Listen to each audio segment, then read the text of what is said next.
This is Ryan from SpringvilleOnline.com. I've had a lot of inspiration to do media, and I'm going to talk about that today, and why other people should as well. Back in 2010, I was absolutely convinced that I was doing the right thing. Back when I got arrested in Springville, Utah for protesting, or no, what was it? Using the streets without a permit. That was the original ticket I got. And then they later trumped it up to disorderly conduct, which is something they give to people, for whatever reason, mostly because it's a hard charge to fight. I mean, how can you really prove that you weren't disorderly? Except for I had witnesses and testimonies and written affidavits that I gave to the police that contradicted their statements. But that's one way to do it. But still, the prosecutor was pursuing me without hesitation, regardless of my affidavits and testimonies, and the fact that there was no victim and no complainant and no witness from the cops except for the cops themselves. But this is something that I experienced my whole life in Springville. And I never saw it in the paper. When the police incidents would come up in the paper in Springville Herald, you would see a list of all these crimes or calls that the police had to take or whatever, but it would never include anything regarding like what they did to my friends and I when we would be harassed or cited for skateboarding or loitering, or just the constant harassment of the police in Springville was never reported on. And it seemed like an atrocious waste of resources, especially when the police budget is the biggest budget in Springville. And now they're constantly talking about how they're in a budget crisis and they're over budget, and they have they've spent all their resources, all their backup funds, and all this and that. And for the police department to be the highest funded department, for them to be wasting their resources in a budget crisis on arresting somebody for using the streets without a permit, a law that I actually got overturned. I got arrested, I think it was June 12th, 2010, and the law that had been on the books for 48 years or something, since the 60s anyway, was overturned after they arrested me for it. And I was pretty proud of that. And that was another thing that led me to believe I was on the right track with pursuing these idiotic laws and these really stupid procedures in the Springville Police Department. But yes, so I got arrested June 12, 2010. And there was a misdemeanor charge, and there was a big hoorah about it, and big issue, and nothing in the Springville Herald whatsoever. So I don't know if the police didn't release that information to the Herald, or whether the Herald decided not to report it. But it seems like they can report little things like dog at large, and responding to some sort of incident, some sort of traffic infraction and things like that. They'll report on little tiny things like that, but a big old free speech issue, misdemeanor charge, arrested for holding a sign that said legalize it, nothing at all. Total silence from the media. But a dog at large, hey, giddy up, buddy. That's a big story in Springville.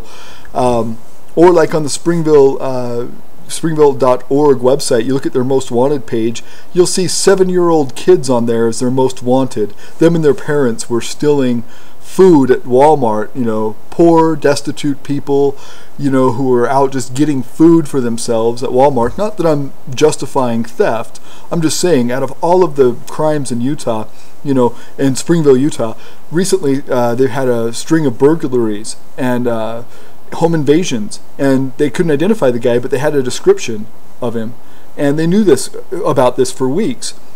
Suddenly there's a big news report because, well, they can't contain this one. The guy that's been doing all these home invasions busted into somebody's house and got shot and killed by the owner, but he'd been doing this for a long time. He's not on the most wanted page of Springville.org's website. It's some 7-year-old kids and their parents that are on the most wanted page, and they've been there for like 2.5 years. And it's not that they just haven't updated that page, because they've cycled through other other featured people on that page, other featured most wanted people on that page.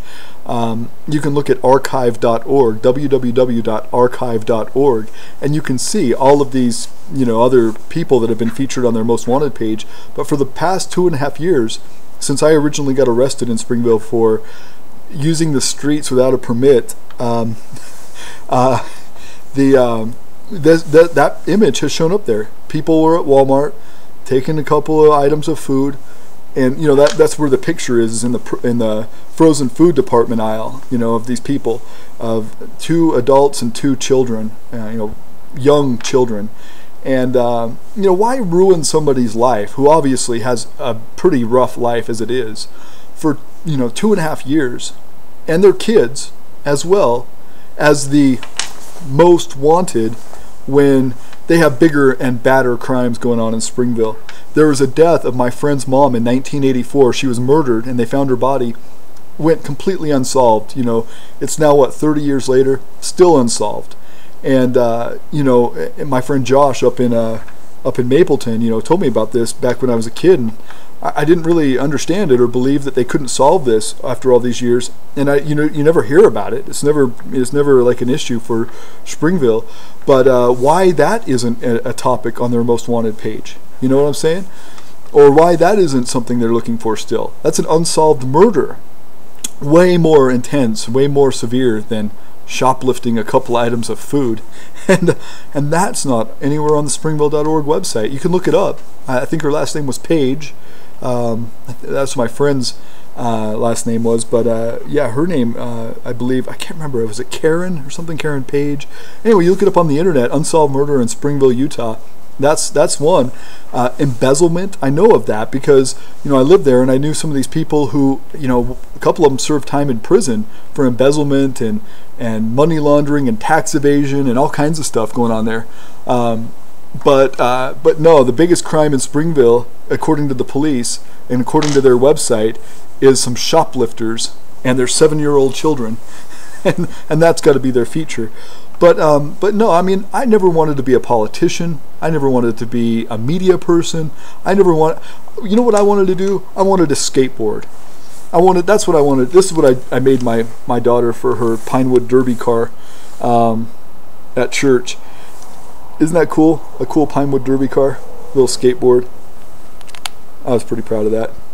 I cut that out and made that at the church's shop a couple of weeks ago, and I don't know, she did pretty good in the race. Anyway, but that's what I wanted to do. I mean, you look at my body, I'm completely tattooed all over. I mean, I never wanted to be, in the public spotlight. I never wanted to be, a politician or anybody of any kind of stature like that. I just wanted to have fun. And, I've always skateboarded, and I've tried surfing, and I've snowboarded and worked at a ski resort, and I've always been into computers. That's kind of my job. And this is my little store here. We own a little store. I mean, I'm into retail and things like that.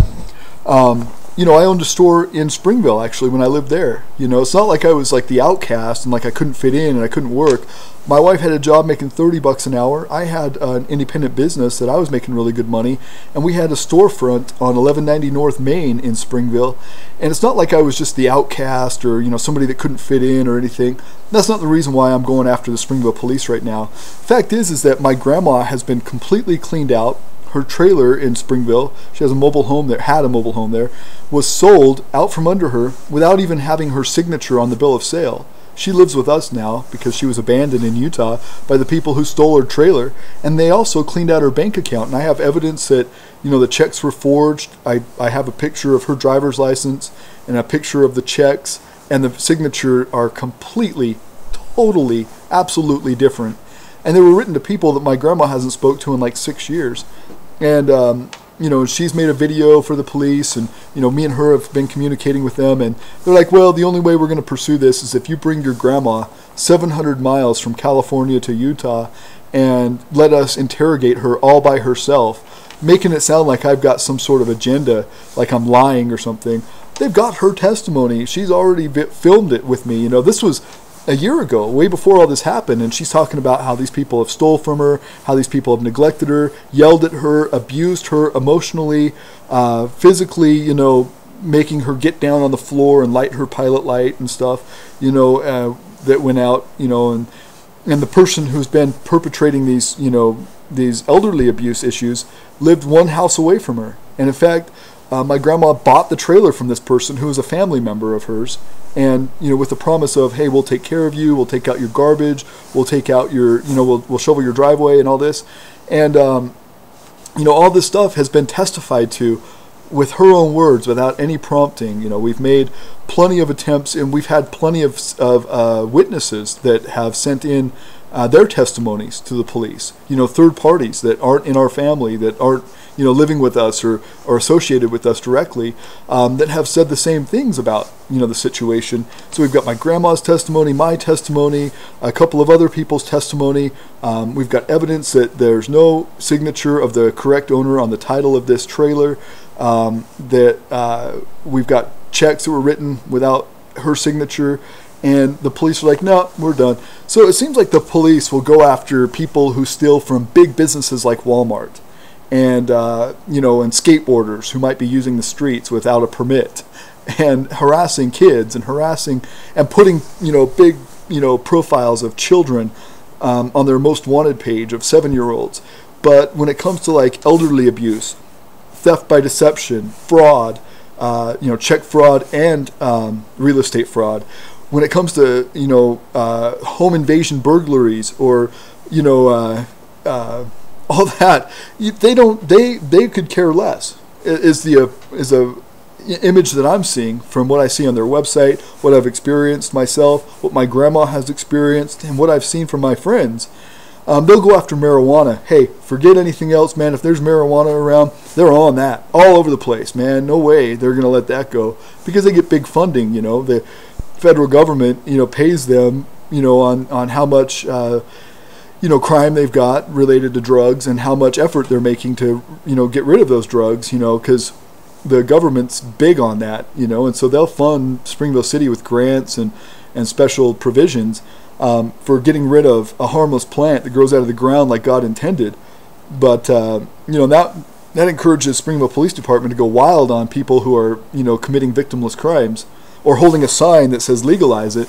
But when it comes to actual crimes, elderly being endangered or abused or stolen from, or when it comes down to like home invasion robberies and property, things like, individual private property, they don't care. But if you're a big business, if someone's stealing from Walmart a couple of dollars worth of food, watch out, man. They're all over that. You don't steal food. If you can't eat, you're going to jail, because you ain't going to steal from Walmart.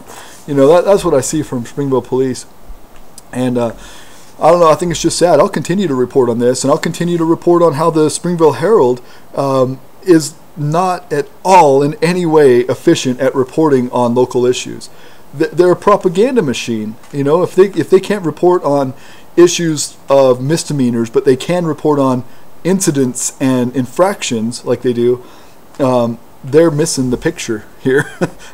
You look it up. That was, the Art City Days Parade 2010. I believe it was June 12th. You look in their paper around that time in their archives, or you go down there to Springville Herald on Main Street and ask them for, the paper for the following week. I think they come out on Thursday, and that was a parade that was on Saturday. So, the following Thursday, you look up there, is it Friday? I can't remember. It's been a while. But you look it up. It ain't there. There ain't nothing about that arrest, about the police violating someone's free speech rights. And but you look up the dog at large or the infraction for speeding or whatever, you'll find that. Or no, what was it? I think it was driving without a license. That was one thing they reported on. But a misdemeanor, free speech issue, no way. They're going to cover that one up big time. So yeah, I'll continue to report on this, and you'll see more from me. And the details will come out about what happened to my grandma. I'm still going through a lawyer and a couple of other, processes right now. But she's given me full permission to report on this. And, in her testimony on video, she, was more than willing to confess about what's happened to her, because she's mad. She's sad. She's mad. She's hurt. She's broke. They left her with 47 cents after her saving her whole life. She ended up, when I finally picked her up and brought her home with us, with 47 cents, no phone, no home, no nothing, and her caregiver fled and went to New Mexico. So I'll be reporting on this. You wait and see. It's no big deal as soon as I get all these issues taken care of legally. But yeah, Springville Police and the Springville media are failing.